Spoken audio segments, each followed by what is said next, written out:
E aí, meu parceiro, você já conhece a Huntech Trader? É uma plataforma que você pode fazer trading simulados, mas com ganhos reais. Saiba mais no link da descrição. Agora, William, vendo essa época, tinha o surgimento ali do Neymar também, né? Sim, sim. E tem várias histórias dessas também, de Corinthians e Santos ali.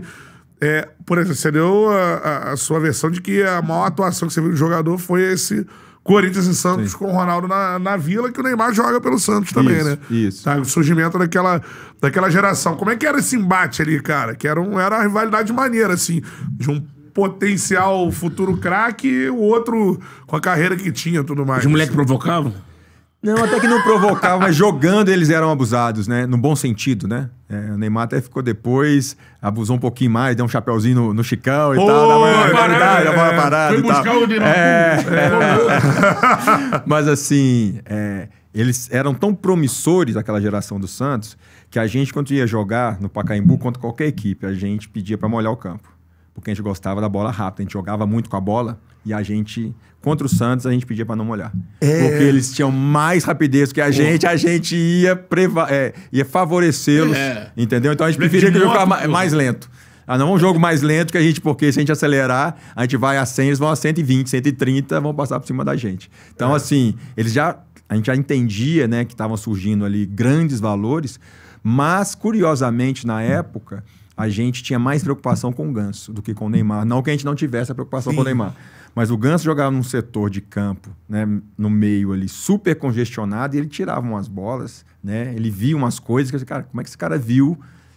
Que o cara tava de costas, como é que ele enxergou lá? E deu passe lá. Então a gente tinha essa preocupação muito de neutralizar o Ganso, até pra bola não chegar ao Neymar. Né? Então tinha essas duas coisas. E o Neymar, assim, ainda, né, mais jovem, eu lembro que tinha, no primeiro ano, em 2009, tinha muita questão da intimidação física, né, em posição. Às vezes a intimidação não precisa ser batendo, mas às vezes você vai na dividida, você vai mais forte, vai ter a trombada. E chegou o Christian mesmo, dá de dedo. No segundo jogo, o Christian, no primeiro ou segundo lance, já dá uma arrepiada e dá de dedo nele e tudo, já dá uma, sabe, uma intimidada até além dessa parte que eu tô falando. De dedo pula pirata? De dedo de sei lá o que aqui. Isso acontecia muito, né? Que é Corinthians. No Pacaembu e tal, e a gente, né? Mas em 2010 já não adiantava. Porque o Neymar já tava, isso, um ano depois, ele já tava ali muito experiente. Se fizesse isso, ia dar confusão, ele ia pra cima, e sei lá o que e tal. Porque... Mas assim, a minha cabeça, assim, se você olhar, mesmo o Neymar, esse fenômeno todo, aquele Santos absurdo, o Corinthians levava vantagem, né?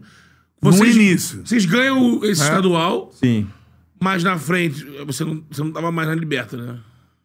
Tava em 2010, sim. Eu parei em 2010.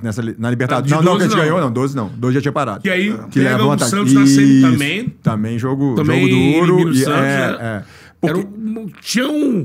O Corinthians levava uma vantagem na frente. Era um time, o Corinthians conseguiu construir, e isso foi muito legal naquela época. De 2008, eu diria que até 2013, depois foi saltos assim, 15, 17, mas uma ideia de espinha dorsal, que era muito bem organizada a parte defensiva, quando eu falo parte defensiva, né, os atacantes ajudando a marcar e tal, até a parte ofensiva, mas você tem ali humano construindo uma ideia de jogo. Aí tem um intervalo que vem o Adilson Batista em 10. Acabou não dando certo pela proposta de jogo e tal. Ele tinha uma outra ideia de jogo. Aí vem o Tite, que tem ideia semelhante com a do Mano.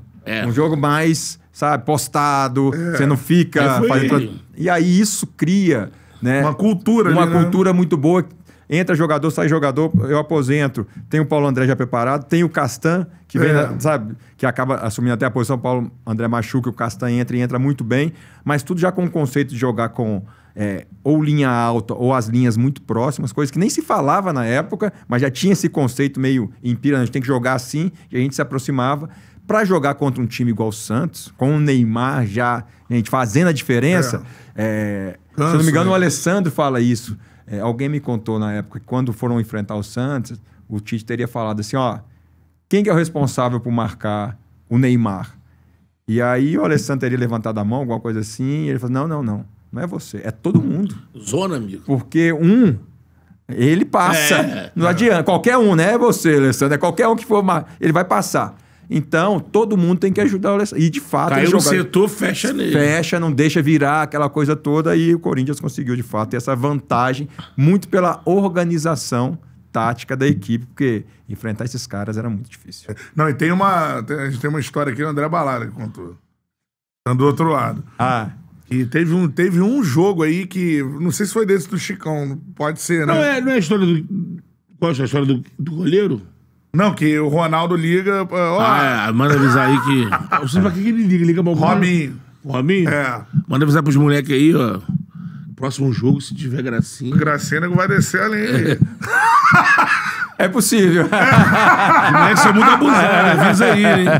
É possível. Porque era aquele time, é tudo... Não, e chapéu, e pá, isso aqui. Porque esse jogo foi na Vila, né? Esse primeiro jogo do Chapéu foi na Sim. Vila. E aí depois tinha um jogo de volta, né? Então... Não pode ter sido isso aí. Mas também tem uma que o André conta que no jogo do gol de Essa é cavada, lá eles no Santos, né, tinha uma situação, era o Fábio Costa, o goleiro. Isso. E o Fábio Costa tinha um... O Fábio Costa é conhecido na bola por ser maluco total, né? E tinha um negócio que o Fábio Costa falava, ó, quem cavar aqui eu vou dar de mão, hein? Eu vou atrás, vou dar porrada. Não Correr atrás. Era sabido no treino hoje falou, Madison, o André, todo mundo. Ó, sabe que não pode dar de cavada no homem, senão ele vai vir correndo atrás mesmo. E ele tinha essa parada, né? Aí, às vezes, acho que ele falava que às vezes largava uma e tinha que fugir mesmo e outra. Aí, nesse jogo, ele leva a cavada. Aí, os caras, pra provocar... Falam assim, e aí? Aí, foda, né? Um jogo de final, pica.